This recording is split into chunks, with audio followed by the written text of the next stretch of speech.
Ola, son Lucía e hoxe vouvos a falar do libro Tonecho de Rebordechau, de Breogán Ribeiro.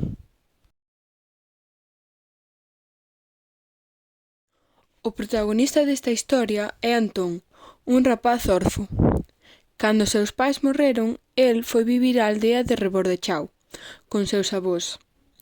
Alí tiña a súa mascota, chamado o Langrán, un can espilido, patilongo, co fociño botado para diante e cun rabo longuísimo. El ía estudar á unitaria, onde el e o seu mellor amigo Kevin eran os máis maiores. Antón e Kevin estaban namorados da súa mestra, Sabela, pero ela tiña mozo.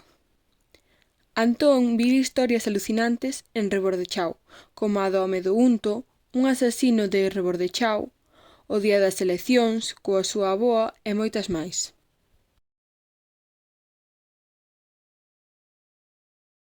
O autor deste libro é Breogán Ribeiro, dado en Montevideo no ano 1967.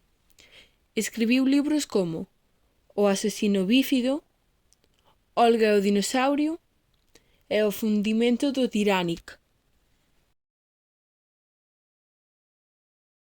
A min este libro gustoume moito, xa que conta varias historias alucinantes que lle suceden a Antón.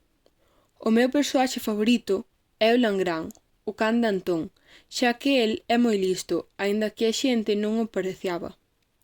Pareceme moi fácil de entender e rápido este libro. Recoméndovolo ler. Adeus.